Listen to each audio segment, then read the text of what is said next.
Hello everyone, आप सबका वांगशन bubble में फिर से एक बार बहुत बहुत बहुत स्वागत है। चलिए ट्रैकर के एपिसोड 11 को शुरू करते हैं। अब तक हमने देखा था 5 साल पहले ही जहान ईबो को छोड़कर चला जाता है। उसके बाद अब जाके ईबो को ऐसा लगने लगा था जैसे कोई उसका पीछा कर रहा है, और अचानक से एक दिन एक लड़का आकर ईबो को रेस में हरा देता है, जो रेस जीतने के बाद बड़े ही गर्व से ईबो के सामने आकर खड़ा होता है। अब देखते हैं आगे। वो लड़का मुस्कुराता हुआ ईबो के सामने आकर खड़ा हुआ और बोला, तुम वांग ईबो हो ना? सॉरी, मैंने तुम्हें हरा दिया, प्लीज़ दिल पे मत लेना। हिंजेंग ने कहा, ओ गॉड ईबो, ये तो बिल्कुल तुम्हारी कार्बन कॉपी है। 5 साल पहले तुम भी तो ऐसे ही थे। उसने हंसते हुए उस लड़के से हाथ मिलाकर अपना नाम बताया, हिंजेंग। शुयांग, उस लड़के ने अपना नाम बताया। हिंजेंग ने पूछा, तो शुयांग, तो क्या तुम पहली बार प्रो रेस में आए हो? शुयांग ने बस कंधे उड़ाए। ईबो ने क्यूरियोसिटी से पूछा, तो तुम कौन सी टीम की तरफ से खेल रहे हो? शुयांग ने कहा, कोई टीम नहीं है, बस मुझे रेस करना पसंद है, इसलिए मैं आ गया। पहले ही जवाब में ईबो और इंजिंग दोनों चुप हो गए। शुयांग ने मुस्कुराकर कहा, ईबो गगा, क्या आप मेरे साथ सेलिब्रेट करोगे? और हाँ इंजिंग गगा, आप भी इन्वाइटेड हो। तभी वो सभी की तरफ देखकर चिल्लाया, मेरे घर में पार्टी है और सभी को आना है। ईबो ने कहा, तुम्हारी आवाज़ से तो मुर्दे भी जिंदा हो जाएंगे, इतना क्यों चिल्ला रहे हो? और उसका जवाब देने के बजाय शुयांग ने स्मक करते हुए कहा, तो तुम्हें डेड मैन पसंद है, तो फिर घोस्ट के बारे में क्या ख्याल है? ईबो चौंक गया। क्या मतलब? उसने पूछा। तो शुयांग ने हंसते हुए कहा, ईबो गगो, आपको पता है मैं क्या कह रहा हूँ? अब शुयांग दौड़ते हुए बाकी लोगों के पास गया और सबको अपने घर पर इनवाइट किया। रात को ईबो ने सिचन को कॉल किया और बताया कि वो नए चैंपियन के घर पर पार्टी करने के लिए जा रहा है। वैसे उसे जाना पड़ रहा है क्योंकि ईबो को ये सब बातें बिल्कुल पसंद नहीं थी, पर अगर वो नहीं गया तो इसका साफ मतलब यही निकलता है कि उसने हार को दिल पर ले लिया है। सिचन ने वहाँ पहुँचते ही ईबो को कॉल करने के लिए कहा, तो ईबो ने कहा, ठीक है, मैं कॉल कर दूँगा। तुम तो एक बीवी से भी गए गुजरे हो। पिछले 5 साल से यही सब चला आ रहा था। जब भी ईबो की घर छोड़ने की बात होती थी, सिचन ईबो को ऐसे ही परेशान करता रहता था, खासकर जब भी ईबो शराब पीने वाला हो। खैर, ईबो तो बाइक लेकर बताए गए लोकेशन पर पहुंच गया। ये एक बढ़िया सा 2 मंजिला मैंशन था, जिसके पीछे एक बहुत बड़ा बैकयार्ड था जहाँ पर ये पार्टी चल रही थी। काफ़ी सारे गेस्ट आ चुके थे, जिनमें से कुछ को ईबो जानता था, कुछ के चेहरे पता थे पर नाम नहीं। पास में जा रहे वेटर से ईबो ने एक ड्रिंक ले लिया और एक शांत कोने में आकर बैठ गया। वैसे उसे पार्टी से ज़्यादा इस नए लड़के में इंटरेस्ट था। उसकी बातें बहुत अजीब थी, जैसे कि पहली मुलाकात में उसका घोस्ट को मेंशन करना। आजकल ईबो को ये फीलिंग हमेशा ही होती थी कि कोई उसे देख रहा है, पर बदकिस्मती से ना ही उसे ये पता चला कि उसे कौन देख रहा है और कहाँ से देख रहा है, और ना ही वो अपने दिल से ये फीलिंग हटा पाया। ईबो को कुछ बच्चों की खिलखिलाकर हंसने की आवाज़ आ रही थी, पर उसे कोई भी दिखाई नहीं दे रहा था। ईबो का अब पार्टी से मन उठ गया और वो अपने बाइक की तरफ वापस चल दिया। बहुत जल्दी वापस जा रहे हो? किसी की आवाज़ से ईबो रुक गया। उसने पीछे मुड़कर देखा। ये कोई आमजा बंदा लग रहा था। फॉर्मल कपड़े पहने हुए थे, जिसके बाल ब्राउन कलर में डाई किए हुए थे और चेहरे पर एक प्यारी सी स्माइल थी। मुझे पार्टी ज़्यादा पसंद नहीं है, ईबो ने कहा। तो उस लड़के ने कहा, तुम ज़रूर वांग ईबो होगे। ईबो ने भुएं उठाते हुए कहा, तुम मुझे जानते हो? सॉरी, मुझे नाम ज़्यादा याद नहीं रहते। उस लड़के ने कहा, अरे नहीं, हम पहली बार मिल रहे हैं, मेरा नाम शिंगचेन है। ईबो ने उस लड़के को गौर से देखा तो उसने कहा, क्या मैं अजीब लग रहा हूँ? ईबो का तो उस पर ध्यान ही नहीं था।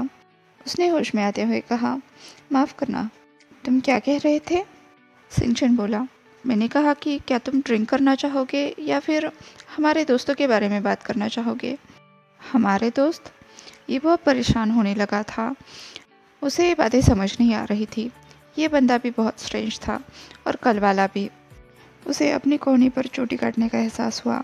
फिर से एक बार बच्चे खिलखिलाकर हंसने लगे, पर वहाँ पर कोई भी नहीं था। ईबो ने कहा, सॉरी, पर मुझे अब जाना होगा, मुझसे बात करने के लिए शुक्रिया। ईबो वहाँ से चला गया और ये लड़का सिंगचेन किसी खाली जगह में आंखें दिखा रहा था और ये ईबो ने भी नोटिस किया। उसे ये बंदा सच में बहुत अजीब लगा। ईबो ने अब एक लंबा रास्ता अपनाया और वो घर की तरफ जाने लगा। उसे थोड़ी खुली हवा चाहिए थी और थोड़ी सी मन की शांति भी। वो तो अपने ही ख्यालों में खोया था। लेकिन तभी एक एसयूवी ने उसका रास्ता काटा। वो गाड़ी बिल्कुल रास्ते के बीचों बीच खड़ी हो गई, जिससे ईबो आगे न बढ़ पाए। क्या मुसीबत है, ईबो बुदबुदाया। पर तभी उस एसयूवी से 4 काले कपड़े पहने हुए लोग बाहर आए। उनके हाथों में राइफल्स थी और सभी ने ईबो की तरफ पॉइंट किया था। ये सब हो क्या रहा है, ईबो बोला। पर तभी उनमें से एक आदमी बोला, मिस्टर वांग ईबो, क्या आप हमारे पीछे चलने का कष्ट उठाएंगे? धीरे से और शांति से। ये ऑब्वियसली उनका लीडर होगा और मैं ऐसा क्यों करूँगा? ईबो गुस्से में बोला।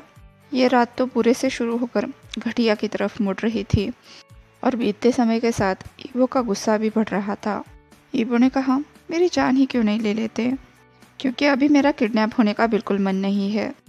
उस लड़के ने अपना सर झुकाया और बोला, पर हमें तो आपको सेफ रखने के ऑर्डर मिले हैं। हाँ, कुछ मामूली चोटें तो चल सकती है।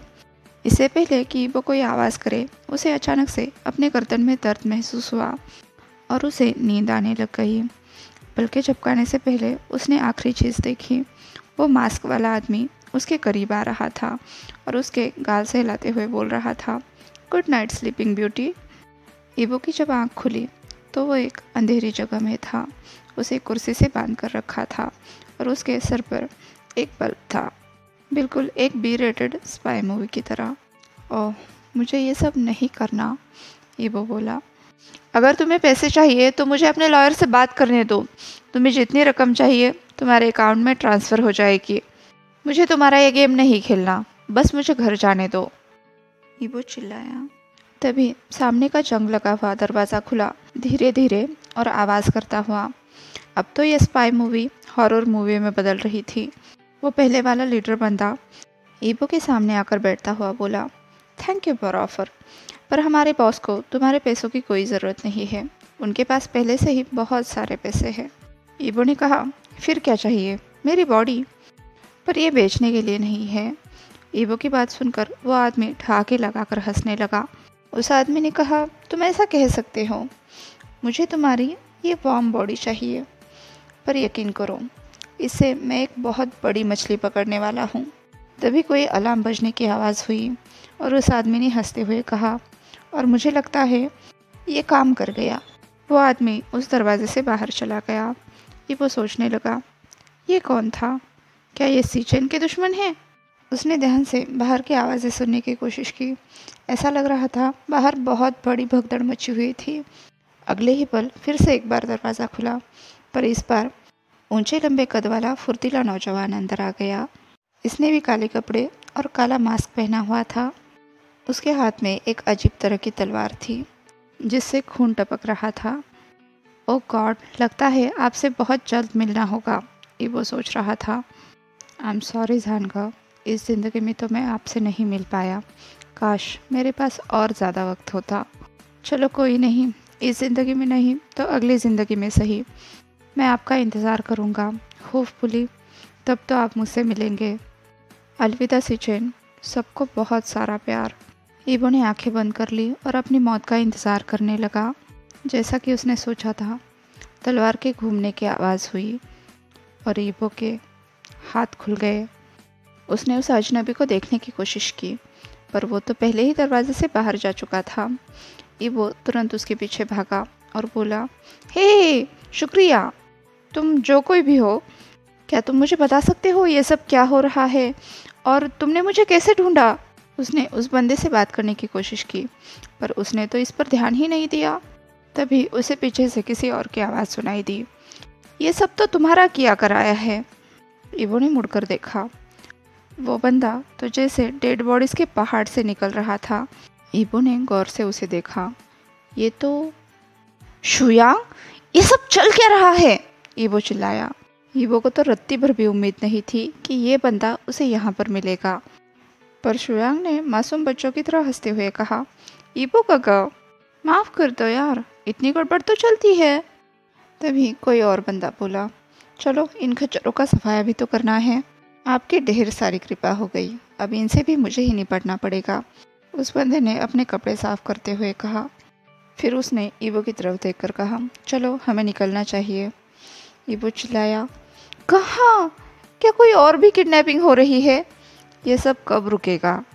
अब ईबो को फिर से एक बार ब्लैक एसयूवी में बिठाया गया, जो बिल्कुल पहली गाड़ी जैसे ही थी जिसमें ईबो को लाया गया था।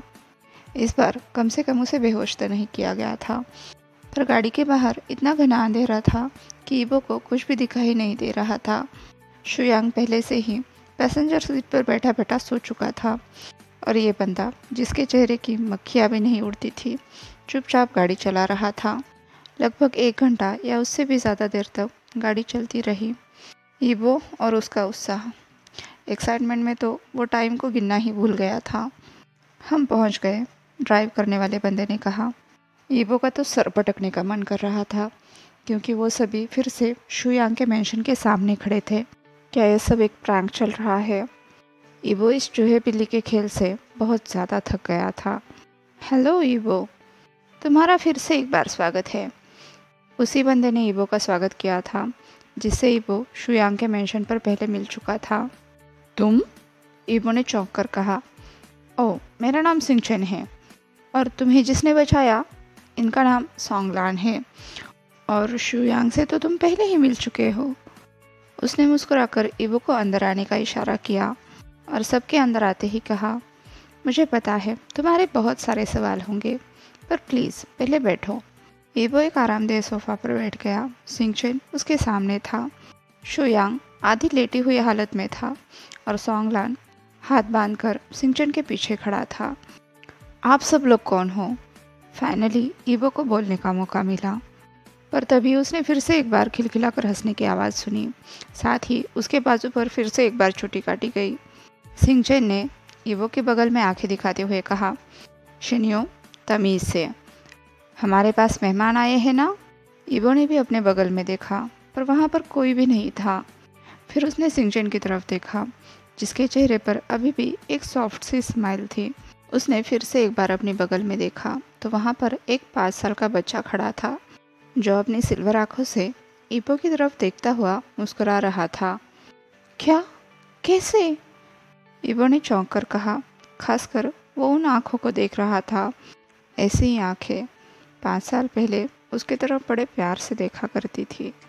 सिंगचेन ने साय करते हुए कहा, वेल, ये तो मैंने नहीं सोचा था कि मैं तुम दोनों को ऐसे मिलाऊंगा। खैर कोई नहीं, वांग ईबो, इससे मिलो। शिनियो, तुम्हारा बेटा। ये लड़का शिनियो ईबो की तरफ वैसे ही देख रहा था जैसे 5 साल पहले एक 5 साल की बच्ची देखा करती थी। वही आंखें, वही मुस्कुराहट। अब ईबो से यह सब और सहा नहीं जा रहा था। फिर क्या था? वो गिर पड़ा। पता है वो गिरे भी तो कैसे, जैसे एक राजकुमारी गिरती है। ईबो धीरे धीरे होश में वापस आ रहा था। तभी उसे ये बात सुनाई दी। ईबो ने अपनी पलकें झपकाई। जब आखिरकार वो अपनी नींद की चंगुल से आज़ाद हुआ, तब उसने 2 प्यारे से सिल्वर आंखों के जोड़ों को अपनी तरफ देखते हुए देखा। वो उठ गए हैं। उनमें से एक बच्चा चिल्लाया। श्श, चुप रहो, दूसरे ने कहा। तुम चुप रहो, पहले ने कहा। श्श, ये तुम दोनों क्या कर रहे हो? ईबो ने नींद से उठते हुए पूछा। और अब वो दोनों बच्चे स्टैचू बनकर ईबो की तरफ ही देखने लगे। ईबो ने कहा, क्या हुआ? तुम दोनों को मुझसे बात करनी है?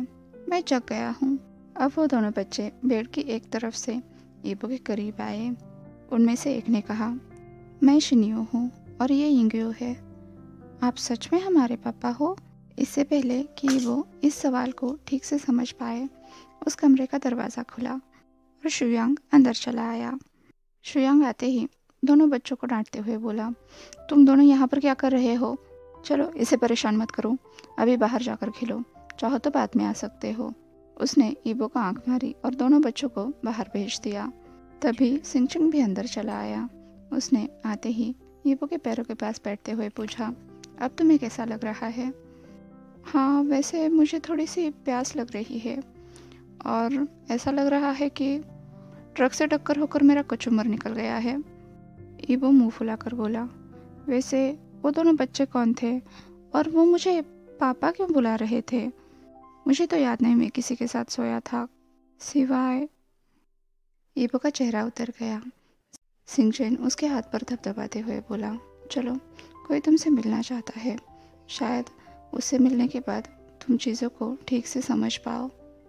वो दोनों बाहर गार्डन में चले आए। सिंगचेन ने कहा, वो तुम्हारा गज़ेबो में इंतज़ार कर रहा है, यहाँ से सीधे चले जाओ, वो तुम्हें मिल जाएगा। Good luck. सिंगचेन चला गया और ईबो आसपास की चीज़ों को टटोलता हुआ धीरे धीरे आगे बढ़ा। उसने तालाब के किनारे खड़े पर्सन को देखा जो पूरे ब्लैक कपड़ों में था। उसके बाल हवा पर लहरा रहे थे, जैसे कोई ब्लैक एंजल अभी अभी आसमान से उतरा हो। जैसे ही वो ईबो की तरफ मुड़ा, ईबो ने पता नहीं कितने बिट्स मिस कर दिए। इम्पॉसिबल, उसका दिमाग कह रहा था। अब ईबो के पैरों ने गति ले ली। वो जल्दी से जल्दी उस आदमी के पास पहुंचना चाहता था। उसे छूकर जानना चाहता था, कहीं वो सपना तो नहीं देख रहा, कहीं उसकी आंखें फिर से एक बार उसके साथ धोखा तो नहीं कर रही। जैसे जैसे दोनों के बीच की दूरियां कम होती गई, ईबो को एहसास हुआ ये उसका सपना नहीं है, ये सच में हो रहा है। ईबो ने दौड़कर जान के बाहों में अपने आप को झोंक दिया। जान ने भी उसे कसकर गले लगा लिया। सबसे पहली बात जो उसके दिमाग ने नोट की वो थी उसकी खुशबू। हाँ, उसका प्यार वापस आ चुका था। वही खुशबू, वही इंसान, उसका शाहजहान। यहाँ से 5 साल पहले का फ्लैशबैक दिखाया जाता है। शाहजहान बहुत बड़ी कश्मकश में था। वो ईबो को किसी भी हाल में खोना नहीं चाहता था, पर अगर उसने ईबो को जिंदा किया तो उसे छोड़कर जाना पड़ेगा। बहुत बड़ी दुविधा थी।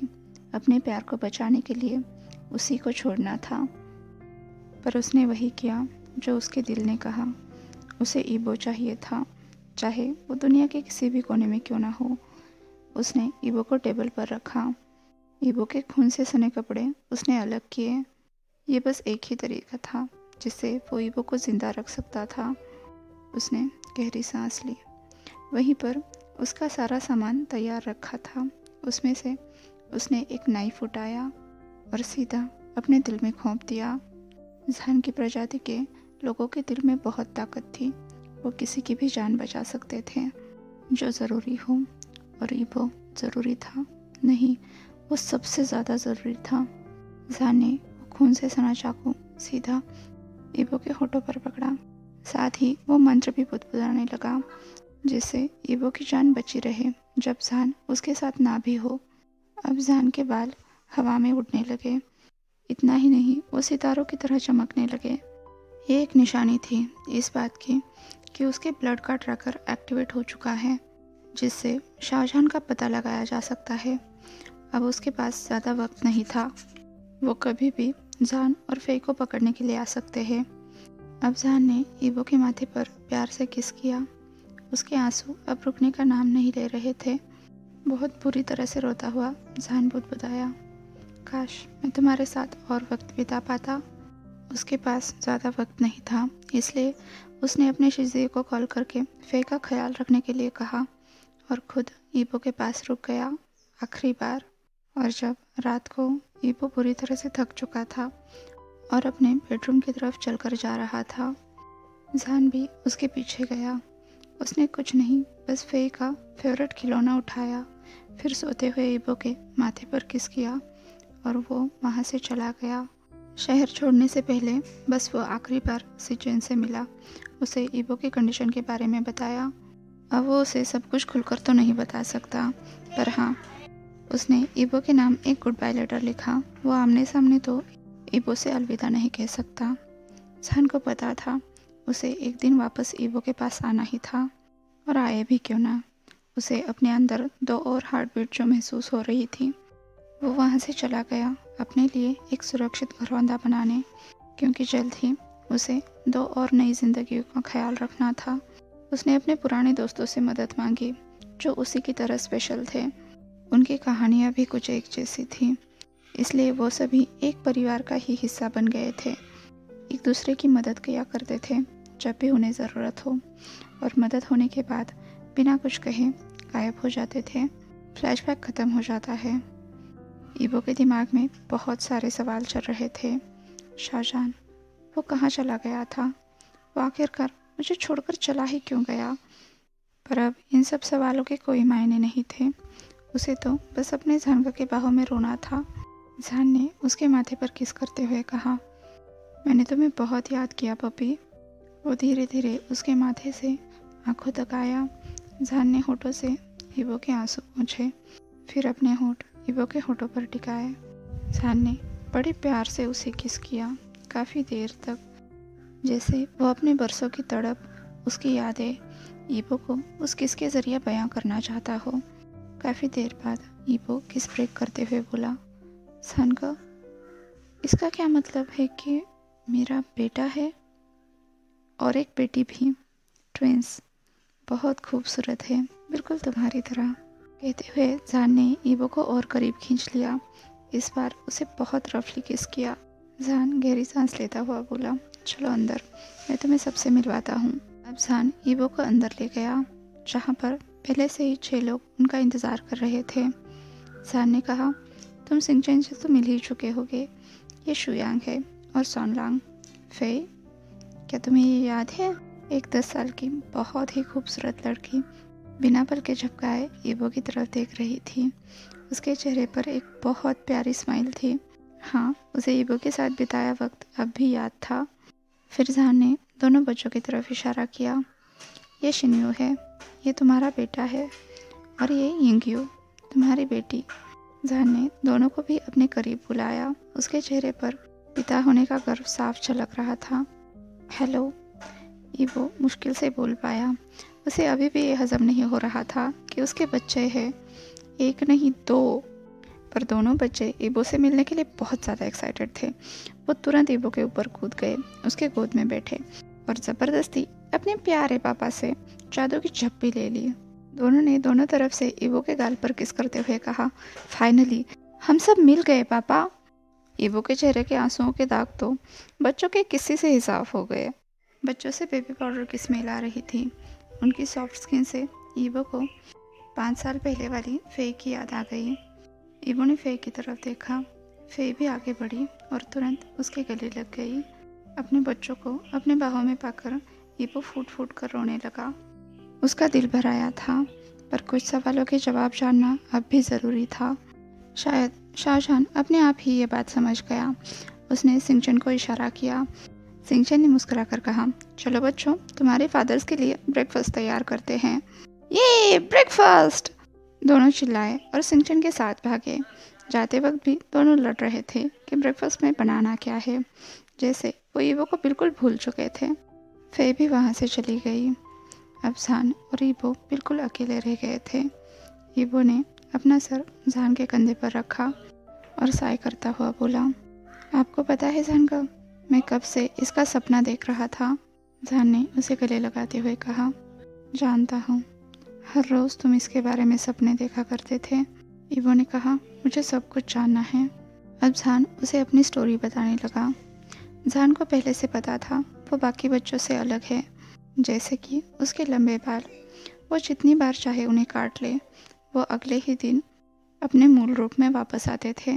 उसने देखा उसके पिता के भी ऐसे ही लंबे बाल हैं, जिसकी वो चोटी बनाकर रखते हैं। उसके पिता एक डॉक्टर थे जिन्होंने बहुत सारी जिंदगियां बचाई थी, जिनमें से कुछ को बचाना तो लगभग नामुमकिन था। वो हमेशा जान से एक बात कहते थे, उनका दिल उन सबको बचा सकता है जो उनके लिए ज़रूरी है। पर छोटे जान ने कभी इस बात पर इतना ज़्यादा ध्यान नहीं दिया।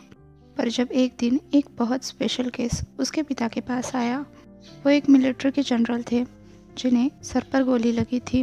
उन्हें बचाना लगभग नामुमकिन था, पर उन्होंने जान के पिता के बारे में सुन रखा था। जान के पिता ने उन्हें बचाया।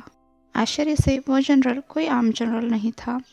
वो एक खुफिया सरकारी संगठन का हिस्सा था, जिसका प्रमुख काम था इंसान की बढ़ती उम्र पर रोक लगाना, जिसके लिए वो नैनो टेक्नोलॉजी का इस्तेमाल कर रहे थे, जैसे कि वो कैप्टन अमेरिका की तरह सुपर ह्यूमंस बना रहे थे। कुछ ही दिनों बाद जान के फादर को उनकी तरफ से रिक्रूटमेंट ऑर्डर मिला। पर जहान के फादर ने सरकार के खुफिया संगठन में काम करने से मना कर दिया, क्योंकि उन्हें पता था सरकार से ज़्यादा आम लोगों को उनकी ज़रूरत है। वैसे भी उनके ज़िंदगी का उद्देश्य लोगों की मदद करना था, ना कि उन पर अलग अलग प्रयोग करना। पर उस जनरल ने हार नहीं मानी। वो तो जहान के फादर के पीछे ही पड़ गया और इसी में उसने जहान के पिता का ब्लड भी हासिल कर लिया। तब उसे पता चला जहान के पिता इस धरती के निवासी नहीं है। एक तरह से वो एक ऐसे क्रीचर है जो काफ़ी हद तक इंसान जैसे दिखते हैं, लेकिन इंसान नहीं है। वो जिस जगह से आए थे उसका नाम नुल्ला था, जिसका मतलब है ज़ीरो। उनके पास कुछ सुपर पावर्स थी, जैसे कि लोगों को ठीक करना, पर इसके लिए उनके दिल में बहते खून की ज़रूरत होती थी। और यही जहान के पिता की मौत की वजह बनी। जहान के पिता के मौत के बाद उस संगठन की बुरी नज़र जहान पर पड़ी। उस वक्त वह अपनी माँ के साथ रहता था, जो जियांग जैसे एक बड़े घराने की सदस्य थी, जो एक आम इंसान थी। इस संगठन ने बड़ी ही आसानी से जहान की माँ को मात दे दी और जहान को अपने साथ ले गए। उनके कहे अनुसार जहान इस दुनिया का इकलौता हाइब्रिड है और उसे आम लोगों के बीच रखना ठीक नहीं। फिर जहान के साथ भी वही सब होने लगा जो उसके पिता के साथ होता था, बस इस बार कुछ सावधानी के साथ। उन्होंने जहान के पूरे शरीर पर नैनोबोट्स जोड़ दिए, जो कम से कम समय में जहान के शरीर पर बने घाव भर सकते थे। असल में जहान के पिता के मौत की यही वजह थी। जब उनके दिल में छेद किया जाता था, उस जख्म को भरने में समय लगता था और प्रयोग करने के चक्कर में जहान के पिता के दिल पर बार बार छेद किया गया, जिस वजह से ज़्यादा खून बहने की वजह से उनकी मौत हो गई। इसलिए जहान के शरीर पर लगे नैनोबोट्स को इस तरह से प्रोग्राम किया गया था कि वो जहान की दिमागी ताकत पर चले। इतना ही नहीं, जहान अब ज़िंदगी भर के लिए उनसे बन चुका था। वो चाहे तब भी उनसे अलग नहीं हो सकता था, मौत के बाद भी नहीं। पर इस सब से भी उस खुफिया संगठन का मन नहीं भरा, इसलिए वो एक कदम और आगे बढ़े। उन्होंने न सिर्फ जहान के दिल के खून का इस्तेमाल किया, बल्कि नुल्ला लोगों के बारे में और जानकारी हासिल की, जिससे उन्हें पता चला नुल्ला लोग मेल भी प्रेग्नेंट हो सकते हैं। इतना ही नहीं, वो दूसरे मेल को भी प्रेग्नेंट कर सकते हैं, क्योंकि अजन्मे नुल्ला बच्चे माँ के शरीर में नहीं, उसके शरीर पर बढ़ते हैं। पर उन्होंने जहान को इस बात के लिए नहीं चुना। वो एक कदम और आगे बढ़े और जहान का क्लोन बनाया, जो एक लड़की थी। उनके हिसाब से एक मेल को प्रेग्नेंट करने से एक फीमेल को प्रेग्नेंट करना ज़्यादा आसान होगा। और जब वो बच्ची 3 साल की हुई, उसे भी नैनोबोट से भर दिया गया और अब सरकारी खुफिया संगठन की एक परफेक्ट ब्रीडिंग मशीन तैयार हो गई, जो उनके कहने पर जितने चाहे उतने बच्चों को जन्म दे सकती है। पर शाहजहान अकेला इस लैब का शिकार नहीं बना था। उसके साथ सोंगलान, शाह शिंगचेन और शुयांग भी थे। एक दिन लैब के सुपर सोल्जर ट्रैकर को ढूंढते ढूंढते उन्हें वहाँ से बाहर जाने का रास्ता मिल गया। ट्रैकर के बारे में कोई भी नहीं जानता था। वो कहाँ से आया है, उसकी स्पीसीज़ कौन सी है, उसकी शक्तियाँ कौन सी है। वो बस एक बात जान पाए, ट्रैकर सब पर नज़र रखता है, उन्हीं की शक्तियों के ज़रिए। जैसे ही वो अपनी शक्तियों का इस्तेमाल करते हैं, ट्रैकर को पता चल जाता है। उसके बाद वो वही करता है जो उसे ऊपर से ऑर्डर्स मिले हैं। उसका चेहरा किसी ने नहीं देखा। वो हमेशा एक गैस मास्क पहन कर रहता है। इतना ही नहीं, सर से लेकर पाँव तक काले कपड़ों में ढका रहता है। उसके बाद ईबो पूछता है, इसका मतलब फे तुम्हारी बेटी नहीं है? एक तरह से तुम ये कह सकते हो कि वो मैं ही हूँ, बस उन्होंने उसका जेंडर चेंज कर दिया है। पर वो पूरी तरह से अलग वातावरण में बड़ी हुई है, इसलिए उसके अनुभव और सोच अलग है। वो खुद एक अलग पर्सन है, जहान ने जवाब दिया। ईबो ने पूछा, क्या सिचेन को ये सब पता है? जहान ने कहा, वो मेरा बचपन का दोस्त है। वांग और जियांग फैमिली फ्रेंड्स थे। उसे बस इतना पता है कि अगर मैंने लोगों को ठीक करना शुरू किया तो ट्रैकर मेरा पता लगाएगा। मेरे भागने के बाद उसी ने मेरी मदद की थी सेटल होने में, और जितना उसे पता होना चाहिए उतना उसे पता है। ट्रैकर के बारे में क्या? मतलब जिसने मुझे किडनैप किया था, क्या मेरी किडनैपिंग में भी उन्हीं का हाथ था? ईबो ने पूछा। जहान ने कहा, इसीलिए तो मैं फेई को लेकर भागा था। मैं नहीं चाहता कि फेई किसी भी हालत में उनके हाथ लगे, ना ही तुम। खासकर अब तो बिल्कुल नहीं। फिर जहान ने दूसरी तरफ देखते हुए कहा, क्या तुम्हें पता है मेरा खून तुम्हारे अंदर होने का मतलब क्या है? इसका मतलब है मैंने तुम्हें मार्क किया है। तुम्हारे पास मेरी सेंट है और मेरे नैनोबोट्स भी। क्या तुमने कभी ये नोटिस नहीं किया कि तुम बीमार नहीं पड़ते? शायद इसीलिए उन्होंने तुम्हें टारगेट किया, ताकि वो मुझे ढूंढ सके। इसलिए मैंने तुम्हें प्रोटेक्ट करने की कोशिश की, मेरे दोस्तों के ज़रिए। लेकिन देखो, मैं फेल हो गया। माफ़ करना, मैंने अभी तक तुमसे कुछ भी नहीं कहा, सब कुछ अपने तक ही सीमित रखा। मुझे लग रहा था कि मैं तुम्हें बचा रहा हूँ, पर नहीं, इससे मैंने तुम्हारे लिए खतरा और बढ़ा दिया। नहीं, मैं तुम्हें सीधा अपने रास्ते पर लेकर आया, जो खतरों से भरा है। जहान कुछ हद तक उदास और गुस्सा हो चुका था। ईबो उसे शांत करते हुए बोला, बोबोई, सब कुछ ठीक है। मानता हूँ मेरी भी कुछ शिकायतें हैं, खासकर कि 5 साल तक मैं तुम्हारे बिना अकेले सोता रहा। वैसे इसकी भरपाई हम कर सकते हैं, साथ में टैक्स और एक्स्ट्रा फीस भी देनी पड़ेगी। ईबो ने जहान को बहुत रफली किस करते हुए कहा, अब मुझे ये बताओ, मेरे 2 बच्चे कैसे हैं? और वो भी मुझे सीधा 5 साल बाद पता चल रहा है। तुमने मुझे तभी क्यों नहीं बताया? पर जहान ने सीधा ईबो के लिप्स पर अटैक कर दिया। जब वो ब्रेथलेस हुआ तब ईबो ने कहा, तुम ये क्या कर रहे हो? जहान उसके नेक पर अटैक करता हुआ बोला, क्या कर रहा हूँ?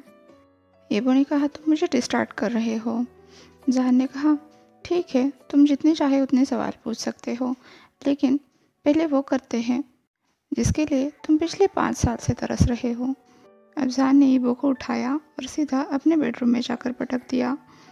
ईबो के बेड पर बाउंस होते ही जहान भी उसके ऊपर आ गया। जहान ने कहा, अब मुझसे और इंतज़ार नहीं होगा। ईबो ने कहा, किसने तुम्हें इंतज़ार करने के लिए कहा है? अब दोनों ने एक्सरसाइज करते हुए काफ़ी सारे राज एक दूसरे को बताए। अब दोनों बेड पर लेटे हुए थे। ईबो इतनी बुरी तरह से थक चुका था कि वो हिल भी नहीं पा रहा था। जहान ने अभी भी उसे बाहों में जकड़ा हुआ था। जहान ने कहा, पता है मैं तुम्हारे रेसेस देखने के लिए आता था। ईबो ने आंखें खोलकर पूछा, सच में? तो जहान ने हाँ में सिर हिलाया। तुम्हारे रेस को मैं मिस कैसे कर सकता हूँ? जहान ने कहा, मैं तो हमेशा चाहता था तुम्हें चेयर करने के लिए वहाँ पर मौजूद रहूँ, पर मुझे हमेशा घूमते रहना पड़ता था, खासकर हमारे बेबीज़ को जब तक अपना सेंट कवर करना नहीं आता तब तक। और ये चीज़ सीखने के लिए उन्हें 5 साल लगे। ईबो ने कहा, मुझे पता है जानगा आपने ये सब क्यों किया, पर वादा कीजिए आप दोबारा कभी मुझे छोड़कर नहीं जाएंगे। कम से कम बिन बताए तो बिल्कुल नहीं। ईबो ने सीधे बैठने की कोशिश की, तभी उसकी आह निकल गई। ईबो ने कहा, मैं पिछले 5 साल से ब्रह्मचारी बना हुआ था, लेकिन आपने तो पूरी कसर निकाल दी। जहान ने कहा, ब्रह्मचारी? तुम तो बिल्कुल चेंग की तरह बात कर रहे हो। वैसे वो कैसा है? क्या वो खुश है?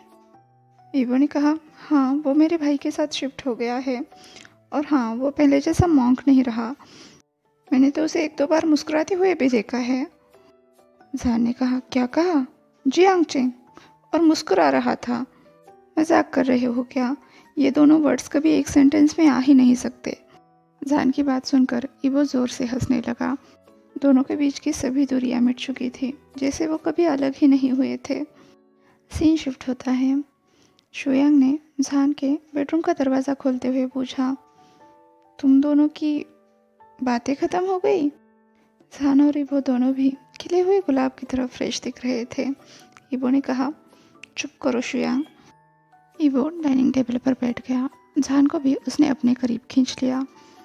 अब वो जहान को पैनकेक्स खिलाने लगा। बच्चे भी उनके लवी डवी मूवमेंट्स को देख रहे थे। वो तुरंत ईबो के साथ ज्वाइन हो गए और जहान को पैनकेक्स खिलाने लगे। जहान के दोनों गाल फूले हुए थे, लेकिन बच्चे और ईबो रुकने का नाम ही नहीं ले रहे थे। ईबो ने जहान के गाल पर किस करते हुए कहा, ये तो बहुत टेस्टी है।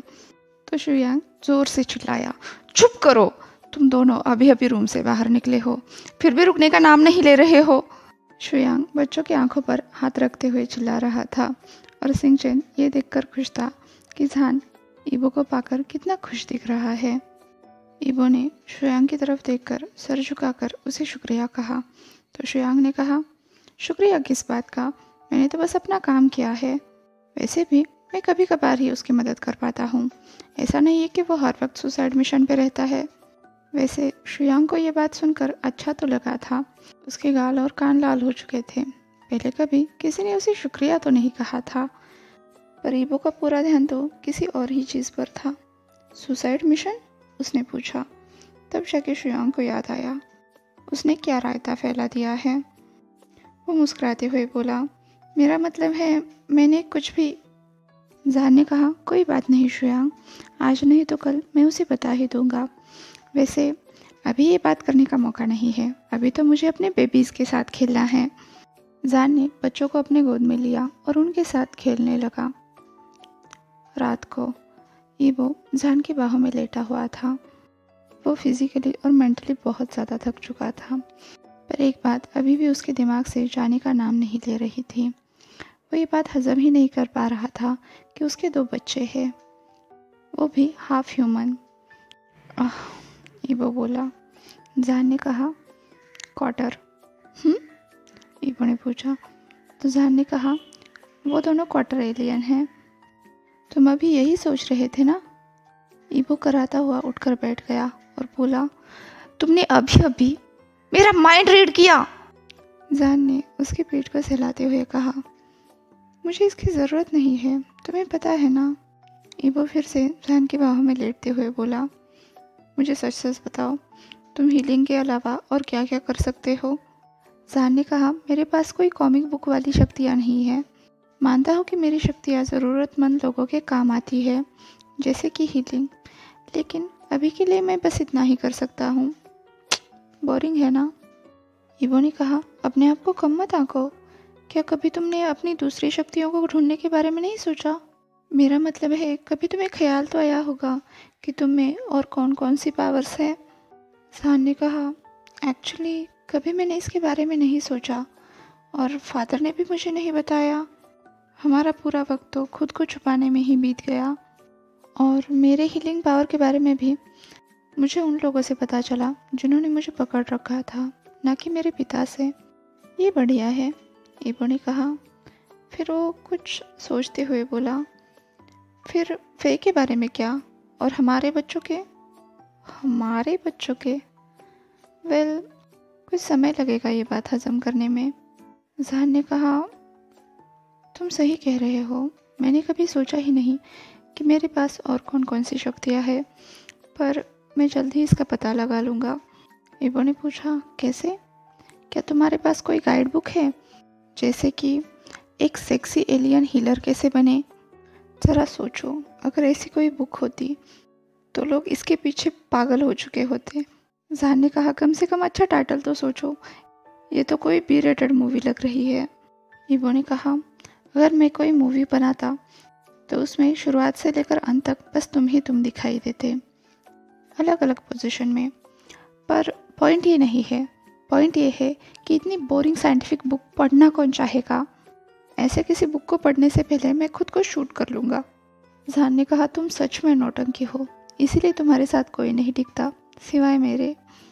ईबो ने हंसते हुए जान को किस करके कहा, तो ऐसा तुम क्यों सोचते हो? लोग मेरे लिए पागल हैं, पर मैंने तो बस तुम्हारे नाम बर्बाद होना है। अचानक से वो गंभीर आवाज़ में बोला, तुम बस एक ही चीज़ हो जो हर वक्त मेरे दिमाग में रहती थी। तुम्हें पता है, मैं अब तक तुम्हारे कपड़े पहनकर सोता था, तुम्हारे घर में रहता था। मैंने खाना बनाना और खुद का ख्याल रखना भी सीख लिया, ताकि जब तुम लौटो तब तुम्हें मुझ पर गर्व हो। वो जान के और करीब चला गया, उसे टाइटली अपने बाहों में पकड़ते हुए बोला, प्लीज़ दोबारा कभी मुझे छोड़कर मत जाना, मैं तुम्हारे बिना जिंदा नहीं रह पाऊँगा। जान ने कहा, मैं दोबारा कभी कभी कभी तुम्हें छोड़कर नहीं जाऊँगा पप्पी। वैसे अब हमारे पास हमारे एलियन बच्चे भी हैं, हमें उनका ख्याल भी तो रखना है। सीन शिफ्ट होता है, दोनों ट्विंस चिल्ला रहे थे, पापा पापा। क्या? जान और ईबो बोले।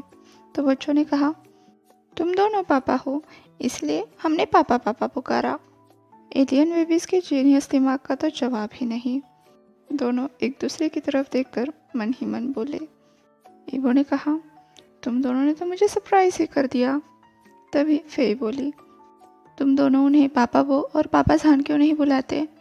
पर शुयांग ने कहा, ओह, तुम दोनों तो कितने एडोरेबल हो, पापा बो और पापा जान, मुझे तो उल्टी आ रही है। सिंचन ने कहा, शुयांग, तमीज से बात करो वरना तुम्हें कोई कैंडी नहीं मिलेगी। शुयांग ने कहा, कैंडीज, कैंडी नहीं, कैंडीज। अब ईबो ने शुयांग से पूछा, तुम क्या हो? तो शुयांग ने कहा, तुम्हें क्या लगता है? मैं गॉड ऑफ मिस्चीफ हूँ। उसने जोर से चकल करके जान के कंधे पर मुक्का मारा। ईबो शॉक होते हुए बोला, नो वे, तुम लोकी हो। हे किडो, शुक्रिया कि तुम इतनी तो नॉर्स माइथोलॉजी जानते हो, पर हाँ, मैं लॉकी नहीं, उसका नाजायज बेटा हूँ, हाफ ह्यूमन। शुयांग कंधे उड़ाते हुए बोला, ये तो बहुत कूल है। सिंचन के बारे में क्या? चलो मैं अंदाज़ा लगाता हूँ। एंजल? वैसे तुम एंजल की तरह लगते भी हो। सिंचन ने कहा, वेल, तुम कह सकते हो। मैं एक नेफिलियम हूँ, हाफ एंजल हाफ ह्यूमन, पर मैं सिर्फ गाना गा सकता हूँ, मेरे पास इनके जैसे सुपर पावर्स नहीं है। सिंचन मुस्कुराया, पर उसकी आंखें उदास लग रही थी। ईबो ने पूछा, फिर सॉन्गलान कौन है? क्या वो एक डेविल है? शुयांग ने कहा, नहीं, वो एक वॉरलॉक है, एक योद्धा। पर मैं तुम्हें पहले ही आगाह कर दूँ, कभी उसका रास्ता मत काटना, वरना तुम्हारी समझ में आने से पहले तुम खुद को ज़मीन भर टुकड़ों में बिखरा हुआ पाओगे। ईबो डर गया तो शुयांग जोर से हंसने लगा। सिंचन ने कहा, इस पर ध्यान मत दो ईबो, सॉन्गलान तो एक पपी है, वो बहुत प्यारा और मासूम है, बस दिखता खतरनाक है। शुयांग बुदबुदाया, रेबीज वाला पपी जिसने मेरे हाथ को अपनी हड्डी समझ लिया था। वो नहीं चाहता था कि सिंचन उसकी बात सुने, पर सिंचन ने जोर से कहा, मैं सुन रहा हूँ। शुयांग ने कहा, क्या मैं गलत कह रहा हूँ? वो तो नक से आया हुआ 3 सिरों वाला कुत्ता है। शाहजहां ने ईबो की तरफ झुककर कहा, इन पर ध्यान मत दो ईबो, इनकी छोटी सी छोटी बात भी एक बहस में बदल जाती है, ऊपर से चिल्लम चिल्ली तो चलती ही रहती है। ईबो ने कहा, पर मुझे तुम्हारा परिवार पसंद आया जानगा, ये लोग तो बहुत प्यारे हैं। जान ने कहा, बेबी, तुम मेरी फैमिली हो, तुम और हमारे 3 बच्चे, जो अब कभी एक दूसरे से अलग नहीं होंगे। तभी शुयांग चिल्लाया, तुम दोनों ने फिर से शुरू कर दिया, अपने कमरे में जाओ। ईबो ने कहा, शुयांग, तुम कितने साल के हो? तुम तो बिल्कुल बच्चों की तरह बिहेव कर रहे हो। फे ने कहा, हम तो शुयांग से ज़्यादा समझदार है। फिर क्या था, एक और चिंगारी, एक और बहस। सीन शिफ्ट होता है। घर अब शांत हो चुका था। ईबो और शाहजहां आमने सामने बैठ गए। ईबो ने कहा, चलो अब मुझे अपने सुसाइड मिशन के बारे में बताओ, डिटेल में। ईबो अपना पूरा गंभीर चेहरा ओढ़कर बैठा था, पर उसके गोद में उसके दोनों ट्विंस बैठे थे और सामने फेई, जो उसके गंभीर होने के प्लान पर पूरा पानी फैला रहे थे। जान ने आंखें बड़ी बड़ी करते हुए पूछा, क्या क्या अब तुम बच्चों का इस्तेमाल कर रहे हो सच उगलवाने के लिए? बच्चों, मैं तुम्हारा फादर हूँ। ईबो ने कहा, हाँ, पर वो जानते हैं कि मैं फन फादर हूँ और तुम नॉट सो फन फादर हो, राइट किडोस? अब चारों के चारों खिलखिलाकर हंसने लगे। पापा जान को मज़ा ही करना नहीं आता, बच्चे चिल्लाए। जान ने बच्चों को डांटते हुए कहा, शिन्यू, इंग्यू, 2 दिन नहीं हुए और तुमने मुझे धोखा दे दिया, और फिर तुम तो इसे अच्छी तरह से जानती हो ना। तभी सिंगशिन वहाँ आ गया। उसने तुरंत बच्चों को अपने साथ ले लिया पढ़ाई करने के लिए, इससे पहले कि जान और ईबो सच में झगड़ने लगे। जान ने उठते हुए कहा, तुम्हारी गंभीर चर्चा का तो सत्यानाश हो गया।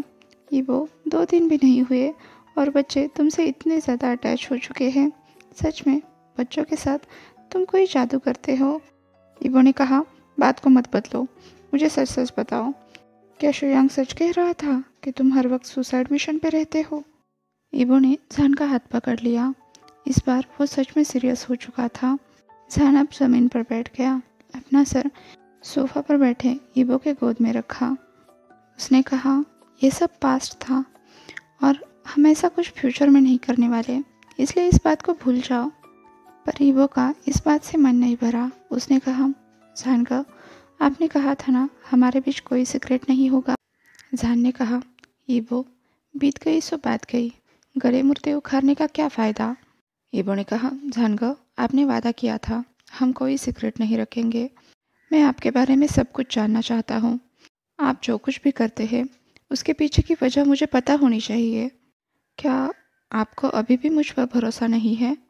जान ने कहा, बाबे ऑफ कोर्स मैं तुम पे भरोसा करता हूँ, बस मैं तुम्हें परेशान नहीं करना चाहता। मैंने बहुत बुरे दिन देखे हैं, पर मैं अकेला नहीं था, फेई थी, सॉन्गलान भी था मेरे साथ।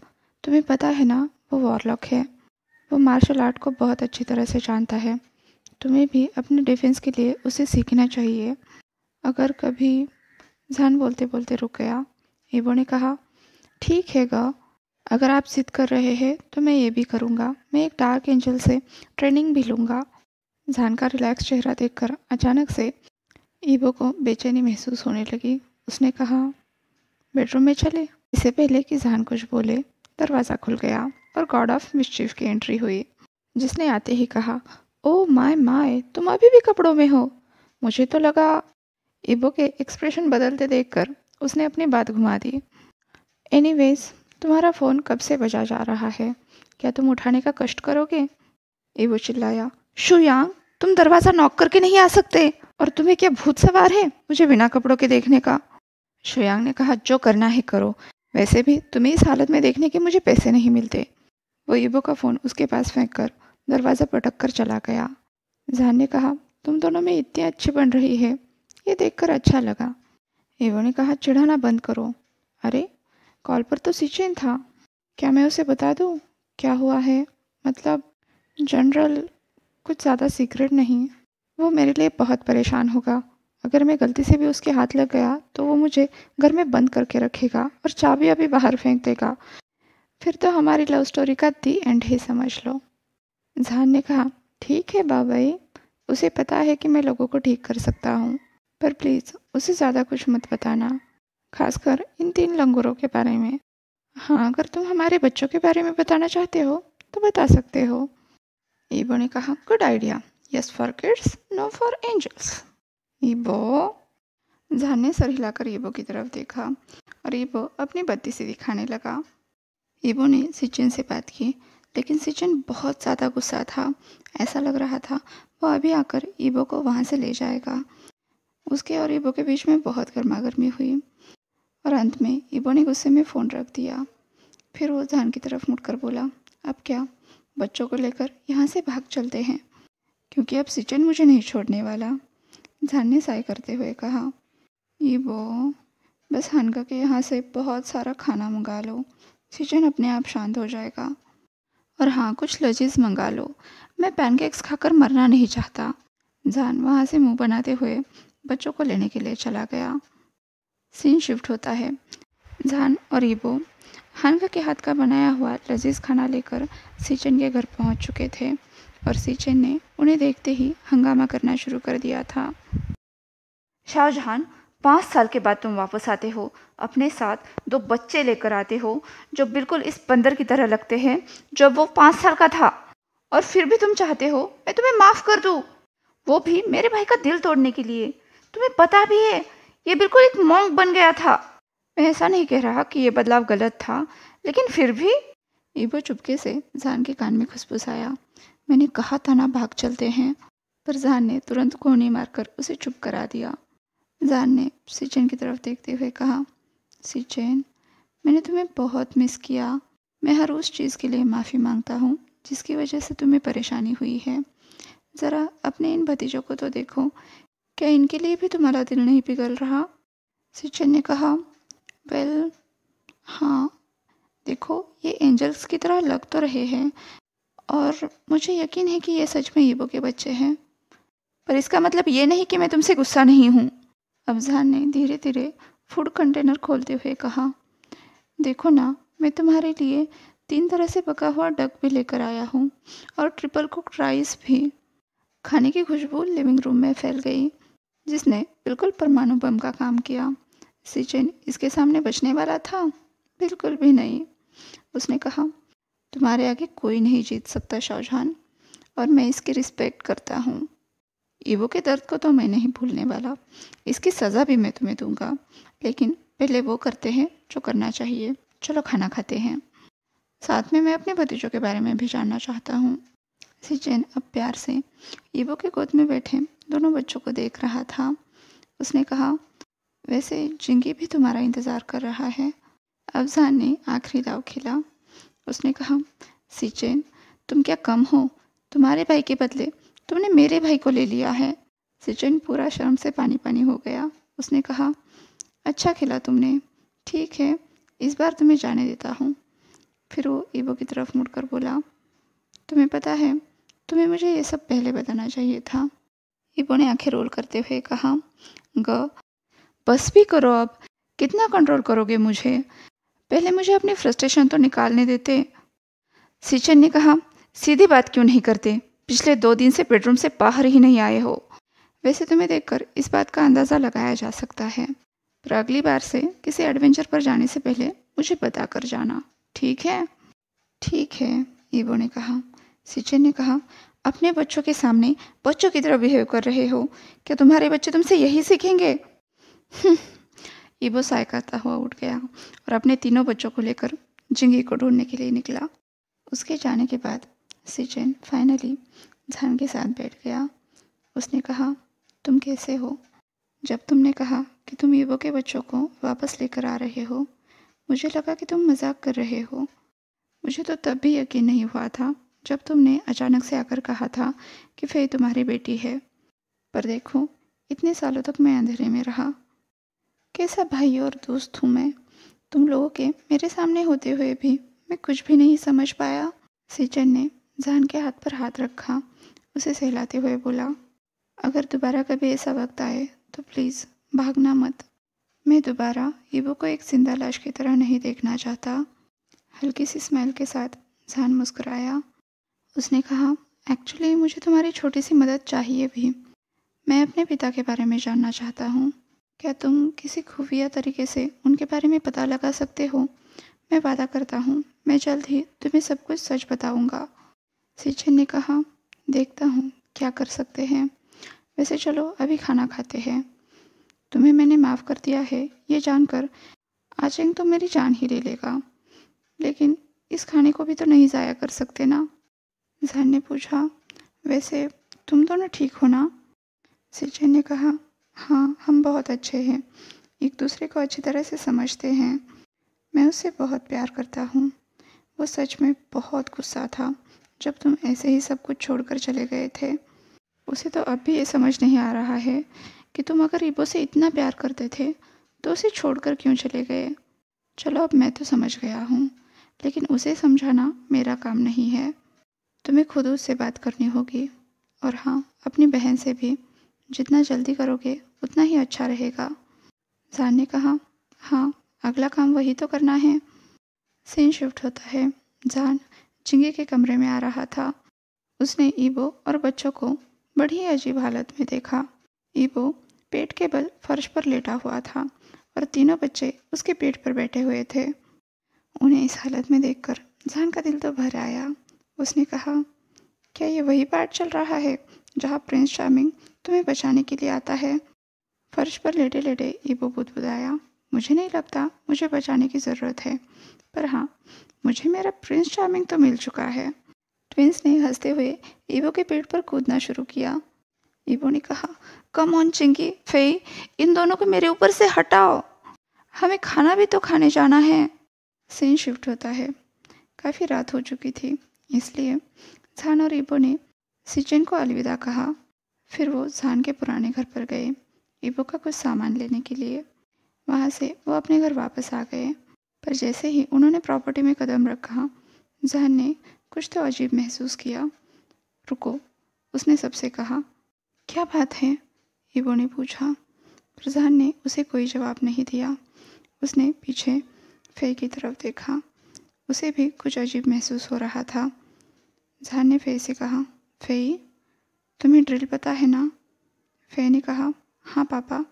फिर वो ईबो की तरफ देखकर बोला, ईबो, तुम्हें मेरी बात ध्यान से सुननी है। मैं यहाँ से बच्चों को लेकर जा रहा हूँ। तुम फे के साथ चले जाना, वो तुम्हें रास्ता दिखाएगी।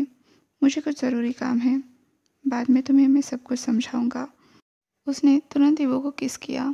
इससे पहले कि ईबो कुछ बोले, जान वहाँ से अंधेरे में गायब हो गया। फे ने कहा, चलो पापा वो, हमें एक लंबा रास्ता पकड़ना है। उन्होंने गाड़ी घुमाई और जंगल की तरफ चलने लगे। एक वक्त तो ऐसा आया जैसे ईबो को लग रहा था कि वो दोनों खो चुके हैं, पर फे फिर भी उसे रास्ता बता रही थी। वो एक झरने के सामने आकर रुक गए। फे ने कहा, रुक क्यों गए? चलिए। ईबो ने कहा, तुम चाहती हो कि मैं झरने के अंदर जाऊं? फे ने कहा, हाँ बिल्कुल। वैसे भी आप गीले हो जाओगे तो पापा जान आपके लिए नए कपड़े ला देंगे। इन्हें फाड़ने के बाद फे बुदबुदाई। उसके चेहरे पर नटखट मुस्कुराहट थी। ईबो ने कहा, ठीक है, हम झरने से होकर जा रहे हैं। ईबो को जितने भगवान के नाम याद थे उन सबको बड़बड़ाते हुए ईबो झरने के अंदर घुस गया। आश्चर्य से वो बिल्कुल सफाई से झरने के अंदर चला गया, जैसे कि वहाँ पर कोई रोड हो। उनकी गाड़ी जाकर एक बड़े से स्टील के दरवाजे के सामने रुक गई, जो धीरे धीरे ऊपर खिसक रहा था। अंदर पता नहीं कितनी एडवांस कार्स और बाइक्स थी। वो तो कोई गैराज लग रहा था जो टॉयज से भरा पड़ा था। ईबो ने कहा, होली शिट, ये तो रियल लाइफ बैट केव है। तभी शुयांग ने मुस्कुराते हुए कहा, welcome to the bat cave. मुझे लगता है हमारे पास कोई मेहमान भी आया है।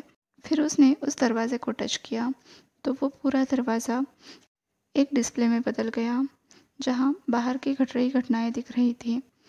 फे ने हंसते हुए कहा, और फादर उनकी चटनी बना रहे हैं। शायद सोंगलान भी साथ में है। अब शुयांग ने ईबो को पुकारा, हे ईबो, ज़रा इन अमेजिंग टॉयज़ को तो देखो। इन्हीं के ज़रिए तो मैंने तुम्हें रेस में हराया। वो ज़ोर ज़ोर से हंसने लगा। ईबो का उस पर कोई ध्यान नहीं था। वो अभी भी आश्चर्य से हर तरफ देख रहा था। वो एक मैनमेड केव थी। हर पार्टीशन को ग्लास से अलग किया था, पर जैसे ही ग्लास को छूते वो स्क्रीन में बदल जाता। अचानक ईबो चिल्लाया, मैं पिछले 2 दिनों से यहाँ हूँ, फिर भी तुमने मुझसे ये सब छुपा कर रखा शुयांग। ईबो ने शुयांग को एक जोरदार पंच मार दिया, पर शुयांग ने ईबो को ही पंच मारते हुए कहा, ये तो बॉस के ऑर्डर थे मैन। वो नहीं चाहता था कि ये सब देखकर तुम अपने होश ही खो दो। पर तभी कोई पीछे से चिल्लाया, शुयांग, तुम्हारी हिम्मत कैसे हुई? शुयांग को अपने लेग पर किक महसूस हुई। ये ईबो के ट्विंस थे। ईबो ने कहा, ओह माय गॉड शुयांग, तुमने इन्हें कैसा बना दिया है? जान को तो मेरी जान ही ले लेंगे। शुयांग ने कहा, वो सब कुछ तुमसे सीख रहे हैं, मुझसे नहीं। और बच्चों, रुक जाओ। शुयांग ने तुरंत दोनों बच्चों को हवा में उठाया, जैसे कि वो कोई एरोप्लेन उड़ा रहा हो। तब तक जान भी अंदर आ चुका था। उसने कहा, मैंने बस तुम लोगों को 5 मिनट के लिए अकेला छोड़ा था। तब शुयांग और ईबो ने एक दूसरे की तरफ पॉइंट करते हुए कहा, इसकी गलती है। जान ने उन दोनों को देखा, अपना सर हिलाया, दोनों बच्चों को एक हाथ से उठाया, फिर कहा, सोने का वक्त हो गया है बेबीज, और हाँ, तुम दोनों का भी। सीन शिफ्ट होता है। ईबो जान से पूछ रहा था, तो बताओ, क्या तुम बैटमैन हो? ओ गॉड, मुझे तो लग रहा है मैं कोई स्टोरी सुन रहा हूँ। ईबो बेड पर रोल करता हुआ जान को ताड़ रहा था, जो अभी अभी बाथरूम से नहा कर निकला था। एक एलियन बैटमैन, अका सेक्सी डॉक्टर, जिसने पिछले 5 साल तक मुझे बेइंतहा तड़पाया। मुझे तो लगता है कि बाओ भाई, जान ने आंखें रोल करते हुए कहा। तो ईबो ने कहा, शाहजहान, आंखें रोल मत करो, मुझे पूरी बात बताओ। जान ने कहा, ओ गॉड, पिछले 5 साल से तुम्हारे मुंह पर ताला लग चुका था। अब जबकि खुल गया है, तुम चुप होने का नाम ही नहीं लेते। तुम समझ भी रहे हो, पिछले 2 दिन में तुमने जितनी बात की है उतनी पूरी 5 साल में नहीं की। ईबो ने कहा, क्या तुम मुझ पर नज़र रख रहे थे? वाह, ये तो बहुत बढ़िया है। तुम्हें पता है, बस इस ख्याल से ही मुझे न जाने कितने तरह के सपने आ सकते हैं। वैसे मुझे अभी तुम्हारे सपने देखने की ज़रूरत नहीं है, क्योंकि तुम साक्षात जो मेरे सामने हो मेरी फैंटेसीज को पूरा करने के लिए, ईबो ने कहा। तो जहान ने कहा, उफ, तुमसे तो बात करना ही बेकार है। ईबो ने कहा, इसलिए तो तुम मुझसे प्यार करते हो, है ना? किसी गुमनाम जगह कोई आधी बेहोशी की हालत में सोच रहा था। दर्द हो रहा है, बहुत दर्द हो रहा है, कोई मदद करो प्लीज़, कोई तो मदद करो। कभी कभी जब इतना दर्द होता है तब मैं कुछ भी सोच नहीं पाता। हालांकि दर्द के चले जाने के बाद भी मैं ठीक से सोच नहीं पा रहा हूँ। मुझे बस इतना याद है, मुझे अपने किंग को प्रोटेक्ट करना है। आखिरकार वो हमारा आखिरी गार्डियन जो है, पर वो कहाँ पर है? मेरे किंग कहाँ पर है और मैं कहाँ पर हूँ? और इतना दर्द क्यों हो रहा है? वो इंसान बार बार एक ही दुआ कर रहा था कि उसका दर्द थोड़ा कम हो जाए और सही से सब कुछ समझने लगे। ऐसा लग रहा था कोई उसे कंट्रोल कर रहा है। उसके आसपास लोग चीखते चिल्लाते रहते हैं, उससे डरते रहते हैं, जैसे कि वो उन्हें कोई नुकसान पहुंचा रहा हो या शायद मार रहा हो। उसे समझ आ रहा था उसकी जितनी भी समझने की सोचने की शक्ति है वो अपनी आखिरी कगार पर है। कुछ और देर, फिर वो एक परफेक्ट किलिंग मशीन बन जाएगा, क्योंकि तब उसका पूरा का पूरा कंट्रोल किसी और के हाथ में चला जा चुका होगा। पर उसे ज़िंदा रहना होगा, उसे उसके किंग के लिए ज़िंदा रहना होगा। सीन शिफ्ट होता है। सुबह हो चुकी थी। जान ईबो की तरफ मुड़ा उसे मॉर्निंग किस करने के लिए, पर वो जगह तो खाली थी। जान ने घड़ी की तरफ देखा। सुबह के 9 बज रहे थे। जान सोचने लगा, ये साहबजादे तो सुबह 11 बजे से पहले आंखें तक खोलने का कष्ट नहीं उठाते। आज सुबह सुबह 9 बजे कहाँ चले गए हैं? कहीं इनका खुराफाती दिमाग किसी नए आइडिया पर तो काम नहीं कर रहा। जान तुरंत बेड से उतरकर बाहर आ गया। किचन में शिंगचेन और फेई फुल्ली इंग्लिश ब्रेकफास्ट बना रहे थे। उन दोनों ने जान को ग्रीट किया। जान ने कहा, ओके, पर क्या मुझे मेरे यूनिकॉर्न ड्रिंक्स मिलेंगे? वैसे मैं ब्रेकफास्ट ईबो के साथ करना चाहूँगा, लेकिन ईबो है कहाँ पर? इतनी जल्दी तो वो नहीं उठता। मुझे तो उसका इरादा ठीक नहीं लग रहा। फेई ने कहा, पापा वो शुयांग और ट्विंस के साथ ड्राइंग रूम में है। जान ने फेई के सर पर किस करते हुए पूछा, वो वहाँ पर क्या कर रहे हैं? सिंगचेन ने कहा, वो तो तुम्हें खुद जाकर देखना चाहिए। और हाँ, तुम्हारे वापस आने तक मैं तुम्हारा fully sugar loaded unicorn drink तैयार कर दूंगा। जान ने सर हिलाकर उसे थैंक्स कहा और वो ड्राइंग रूम की तरफ चल दिया। जान ने देखा चारों बच्चे अपने काम में इतने व्यस्त थे जैसे वो कोई खजाने का नक्शा बना रहे हो। वहाँ पर बहुत सारे कागज़ पड़े थे, जिन्हें गौर से देखने के बाद जान को पता चला ये चारों मिलकर किसी प्रोजेक्ट पर काम कर रहे हैं। जान ने पूछा, ये प्रोजेक्ट एक्सटेड क्या है? चारों के चारों एक साथ चिल्लाए। ईबो ने कहा, जान का आपने तो हमें डरा दिया। बच्चों ने भी तुरंत उसका साथ देते हुए कहा, हाँ पापा जान, हम भी डर गए। जान अभी भी उन्हें शक की निगाह से देख रहा था, क्योंकि ईबो और शुयांग की तो एक पल के लिए भी नहीं बनती। दोनों हर वक्त लड़ते रहते हैं, पर आज दोनों अचानक से लंगोटियाँ यार बन गए हैं। कैसे? शुयांग और ईबो टीचर जान के सामने पकड़े हुए शरारती बच्चों की तरह खड़े थे। वो दोनों एक दूसरे की तरफ देख रहे थे, इशारा कर रहे थे पहले कौन बोलेगा। आखिरकार ईबो बोला, ठीक है, मैं बताता हूँ। इस बुड़बक शुयांग ने और मैंने तुम्हारी शक्तियाँ पता करने के लिए एक प्लान बनाया है, इसीलिए हमने उसे प्रोजेक्ट एक्सटेड नाम दिया है। एक्सटेड मतलब शाहजहान। जान ने कहा, ठीक है, ये तो मैं समझ गया, पर इसके साथ तुम करने क्या वाले हो? ईबो ने कहा, हम लोग आपको टेस्ट करेंगे। वो कैसे? जान ने पूछा। ईबो ने सर खुजाकर बत्ती से दिखाते हुए कहा, हमने अभी नहीं सोचा। जान को तो हार्ट अटैक आते आते रह गया। उसका ये पिद्दी सा हस्बैंड और 2 पिद्दी से बच्चे उसको लेकर क्या एक्सपेरिमेंट करने वाले हैं? पर इनकी मुस्कुराहट तो देखो, ऐसा लग रहा है पूरी दुनिया जीतने के लिए निकले हैं। शुयांग भी अपने चेहरे पर कंफ्यूज ही सही, लेकिन स्माइल चिपकाए हुए था। उनका दिल तोड़ने का जान का मन नहीं हुआ। उसने कहा, कैसा रहेगा अगर हम पहले ब्रेकफास्ट कर ले तो? उसके बाद हम सॉन्गलान के साथ बात करेंगे। अगर तुम्हें मुझे टेस्ट करना है बाबाई, तो मुझे भी तुम्हें ट्रेनिंग देनी है। शुयांग तुरंत बंदरों की तरह उछलते कूदते बोला, अरे वाह, मैं भी देखना चाहता हूँ सोंगलान तुम्हें किस तरह से ट्रेन करता है। सीन शिफ्ट होता है। जाहिर सी बात है, सोंगलान किसी आम इंसान को ट्रेनिंग देने के लिए तैयार ही नहीं था, क्योंकि वो गलती से उसकी जान नहीं लेना चाहता था। वैसे सोंगलान के होते हुए गलती की कोई गुंजाइश नहीं थी, क्योंकि उसे अपने बॉडी पर पूरा कंट्रोल था। वो चाहे तो अकेला एक साथ 100 लोगों से लड़ सकता है, जिसमें वो किसी को भी एक्सीडेंटल तरीके से नहीं मारता। फिर भी एक आम ह्यूमन को ट्रेन करना उसके डिक्शनरी में फिट ही नहीं हो रहा था। पर काफ़ी देर तक भीख मांगने ब्रैकेट में ईबो, धमकाने ब्रैकेट में झान, चिल्लाने ब्रैकेट में शुयांग और रोने ब्रैकेट में ट्विंस के बाद आखिरकार सोंगलान ने हार मान ही ली और वो ईबो को कुछ बेसिक ट्रेनिंग देने के लिए तैयार हो गया। बस एक ही शर्त थी, जिंदगी में दोबारा ईबो उससे बात नहीं करेगा। ईबो इसके लिए आसानी से मान गया, उल्टा वो तो जोश में आ गया था।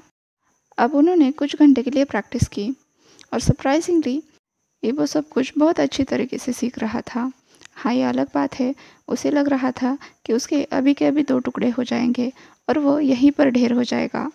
सोंगलान जैसे युद्ध के देवता के साथ ट्रेनिंग करना खाने का काम तो नहीं था। पर ईबो डटा रहा। साथ में झान तो था ही उसे चेयर करने के लिए। हालांकि उसका ध्यान ईबो के स्किल से ज़्यादा उसकी वेट टी शर्ट पर था। यहाँ तक कि शुयांग भी ईबो का कौशल देखकर दंग रह गया था। बढ़िया है, शुयांग बुदबुदाया। उसे लग रहा था अब तक शाहजहान इस लड़के के साथ इसलिए रिश्ता बनाए हुए है क्योंकि ये खूबसूरत है और नकचढ़ा भी। शुयांग तो उसके साथ झगड़ा कर कर ही बहुत खुश था। शिंगचेन ने भी सरप्राइज होते हुए कहा, यह तो बहुत अच्छा कर रहा है। सोंगलान के सामने कोई 30 मिनट तक खड़ा रहे, ये भी किसी अवार्ड से कम नहीं है। शाहजहान को भी अपने बॉयफ्रेंड पर काफ़ी फ़ख्र हो रहा था। उसने कहा, देखा ना, वो सिर्फ खूबसूरत ही नहीं है, काबिल भी है। ईबो ट्रेनिंग ख़त्म करके पसीने से तरबतर झान के पास आकर बैठ गया। उसने पूछा, झानका, मैं कब से आपसे पूछना चाहता था, ये घर किसका है और आप अभी तक अपने घर में वापस क्यों नहीं आए? झान ने कहा, क्यों ईबो? एक्चुअली ये घर मेरी माँ का है, उसके पिता का। इसे मेरे नाना जी ने मेरी माँ को वेडिंग गिफ्ट के तौर पर दिया था। मैं जब छोटा था तो हम इसी घर में रहते थे। पर तुम ये सब क्यों पूछ रहे हो? ईबो ने पाउट करते हुए कहा, झानका, आपने कभी बताया क्यों नहीं कि आपका एक इतना अच्छा घर भी है? झान ने कहा, तुमने कभी पूछा ही नहीं, पर अभी इस बारे में क्यों पूछ रहे हो? ईबो ने कहा, अगर ये तुम्हारी माँ का घर है, इसका मतलब तुम्हारे पिता भी यहीं रहते होंगे। ज़रा सोचो, एक एलियन जो अपने ग्रह से दूर रहता हो, वो एक अनजान जगह पर जाकर क्या करेगा? आपको नहीं लगता हम कुछ मिस कर रहे हैं? मेरे ख्याल से तो वो कुछ ना कुछ लिख कर रखेंगे, जैसे कि कोई डायरी। क्या आपको आपके पिता के साथ बिताया हुआ समय याद है? मतलब वो ज़्यादातर कहाँ रहते थे? उनके ऑफिस में, किसी सीक्रेट रूम में या फिर बैट केव में? हो सकता है हमें वहाँ कुछ मिल जाए, शायद उनके लिखे कुछ नोट्स। हो सकता है आपको अपनी प्रजाति के बारे में कुछ ज़्यादा पता चल जाए, अपने लोगों के बारे में, अपनी जगह के बारे में। जहान तुरंत अपनी जगह से उठ गया। ये तो बहुत अच्छा आइडिया है, मैं अभी शिंगचेन की मदद लेता हूँ। कहते हुए शुयांग जल्दी से वहाँ से जाने लगा, यहाँ तक कि वो ईबो के पैरों से अटक कर लड़खड़ाया भी। ये तुम क्या कर रहे हो? ईबो चिल्लाया। शुयांग ने कहा, शिंगचेन एक नेफिलिम है जो इंसान और एंजल के प्यार का नतीजा होता है, और शिंगचेन के पिता सेराफिम थे, मतलब एक हाई लेवल के एंजल जो लड़ाई नहीं करते, पर उनकी संगीत पर कमांड होती है। वो गाना गा सकते हैं और शिंगचेन इस चीज़ में मास्टर है। शुयांग ने शिंगचेन से मदद मांगी। शिंगचेन ने पूछा, तुम मुझसे क्या करवाना चाहते हो? शुयांग ने कहा, वही अपनी बैट वाली टेक्निक इस्तेमाल करो, आवाज़ के बिना चिल्लाना, जिससे वो अपना शिकार ढूंढते हैं। शिंगचेन ने कहा, कुछ तो ढंग की बात करो शुयांग। ईबो ने भी उसका मजाक बनाते हुए कहा, इसके दिमाग में तो गोबर भरा है, इसलिए बातें भी गोबर वाली ही करता है। शुयांग ने कहा, तुम चुप करो, तुम्हारे दिमाग में गोबर भरा है। इधर जान उनकी चिल्लम चिल्ली सुनते हुए ये सोच रहा था, शुयांग कहीं सोनार की बात तो नहीं कर रहा है। शिंगचेन ने कहा, चुप हो जाओ, मैं समझ गया तुम क्या कहने की कोशिश कर रहे हो, पर मुझे तो ये सोचकर आश्चर्य हो रहा है शुयांग, तुम अभी तक इस दुनिया में सही सलामत कैसे हो? कोई भी चीज़ तुम ढंग से नहीं बोल सकते। सोंगलान का जवाब आया। सिंगचेन ने कहा, तुम जिस चीज़ का जिक्र कर रहे हो उसे इको लोकेशन कहते हैं, और हाँ, ये मैं कर सकता हूँ, और आप सभी लोग अगर तमीज़ से बैठ जाओ तो मैं तुरंत कर सकता हूँ। तुरंत सभी लोग पीछे खिसक गए, सिंगचेन से एक हाथ की दूरी बनाकर बैठे। सिंगचेन खड़ा हो गया, आंखें बंद की और वो कोई धुन गुनगुनाने लगा। वहाँ पर मौजूद सभी लोगों को अपनी बॉडी में कुछ वाइब्रेशन महसूस होने लगा, जो धीरे धीरे उनकी पूरी बॉडी में फैल गया, जैसे उनके शरीर से अचानक कोई बिजली दौड़ी हो। कुछ मिनट तक गुनगुनाने के बाद सिंगचेन रुक गया। सभी लोग भूखे पपी की तरह उसके जवाब का इंतज़ार कर रहे थे। सिंगचेन उनकी शक्ल देखकर मुंह बनाते हुए बोला, पता नहीं तुम किस चीज़ को ढूंढ रहे हो, लेकिन लाइब्रेरी के पीछे एक छोटा गैप है। ज़्यादा बड़ा नहीं है, बस 2 मीटर लंबा चौड़ा एरिया है। बस मैं उसके अंदर नहीं झांक सका। ईबो और शुयांग चिल्लाए, कोई बात नहीं सिंगचेन, तुम्हारी मदद के लिए बहुत बहुत शुक्रिया। वो दोनों भी अब साउथ विंग की तरफ भागे। हाँ, यह मैंशन इतना बड़ा था कि इसमें अलग अलग विंग्स थे। बाकी के लोग जल्दी जल्दी उनके पीछे जाने लगे। सबसे पीछे शाहजहां था, क्योंकि उसे अपने हेरिटेज को ढूंढने में कुछ ज़्यादा इंटरेस्ट नहीं था। क्या पता उसके पिता कोई सीक्रेट छुपाए हुए हो, या फिर हो सकता है वो ही उनका सीक्रेट हो। अभी तो इसके बारे में कुछ नहीं कहा जा सकता। क्या पता अगर वो सीक्रेट बहुत भयंकर हुआ तो। उसके पिता ने तो कभी इस बात तक का जिक्र नहीं किया था कि वो एलियन है, और उसे नहीं लगता था उसकी माँ को भी इस बारे में कुछ पता होगा। जान धीरे धीरे चलकर लाइब्रेरी तक पहुंचा। उसने देखा ईबो और गॉड ऑफ मिस्चिफ कुछ आवाज़ें कर रहे हैं। जब उसने अंदर झाँका, जान ने देखा ईबो और शुयांग एक बड़ी सी अलमारी को एक तरफ खिसकाने की कोशिश कर रहे हैं। साय करता हुआ जान अंदर चला गया। उसने कहा, चलो कोई तो काम तुम दोनों आम लोगों की तरह कर रहे हो। वो दोनों अपना पूरा जोर लगाते हुए बोले, जानगो इधर आओ, चलो हमारी मदद करो। यहाँ पर कोई ना कोई ट्रिगर होगा जो इसे खींचने में मदद करता होगा। देखो यहाँ ज़मीन पर खिसकने के निशान है, इसका मतलब ये कहीं ना कहीं से खिसकता होगा। नाइस जॉब वाटसन, बच्चे चिल्लाए। जान ने कहा, बच्चों टाइम आउट हो गया, चलो बड़े लोगों को बात करनी है। जान धीरे धीरे आगे बढ़ा। वो उस बुक शेल्फ के पास चला गया। उसने ज़मीन पर बने वो निशान भी देखे। उसने कहा, यहाँ ज़रूर कोई ना कोई मैकेनिज़्म होगा, चलो यहाँ पर कुछ ढूंढने की कोशिश करते हैं। जान धीरे धीरे अब उन किताबों पर हाथ फिराने लगा। उसने ईबो और शुयांग को रुकने के लिए कहा, साथ में ये भी कहा कि वो यहाँ पर कुछ तोड़फोड़ न मचाए। जान ने देखा वहाँ पर सारी किताबें एक सिस्टम में अरेंज की गई थी। पहले लेखक का नाम, फिर टाइटल्स। जान किताबों के टाइटल्स पर हाथ फिराता हुआ एक किताब के पास रुक गया, द लिटिल प्रिंस। ये तो कोई आम किताब है, इसे यहाँ पर नहीं होना चाहिए। जान सोचने लगा, इसे तो चिल्ड्रन सेक्शन में होना चाहिए था। जान जानता था क्योंकि उसने बचपन में ही ये किताब पढ़ी थी। जान ने उस किताब को बाहर निकाला, तभी पीछे से क्लिक की आवाज़ हुई और धीरे धीरे वो बुक केस एक तरफ खिसकने लगा।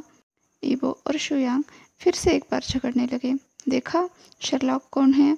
जान ने उन दोनों को नज़रअंदाज किया। उसने उस अलमारी के पीछे झाँका, जहाँ पर कोई छोटा सा कमरा बना हुआ था, अंधेरे और धूल से भरा हुआ। ये इतना छोटा था कि यहाँ पर एक टेबल भी ठीक से नहीं बैठ सकती थी, पर फिर भी अंदर एक छोटे से टेबल पर बहुत सारे पेपर्स बिखरे हुए थे। वो अंदर चला गया और वहाँ पर लाइट ऑन की। सामने दीवार पर एक वाइट बोर्ड लगा हुआ था, जिसमें बहुत अजीब से अक्षर बनाए हुए थे। जान की नज़र टेबल पर गई, जहाँ पर एक जर्नल रखा हुआ था। जान तो उसे छूने से भी डर रहा था। तभी ईबो चिल्लाया, इसे खोलो जानगा। ईबो के चिल्लाने से हड़बड़ाकर जान ने तुरंत पहला पेज खोल दिया। व्हाट द हेल, इसमें तो कुछ भी नहीं लिखा है। जान ने अब कुछ और पेजेस खोले, लेकिन वो जर्नल पूरा का पूरा खाली था। ऐसा लग रहा था ये बहुत पुराना है। उसके पेजेस भी पीले पड़ गए थे।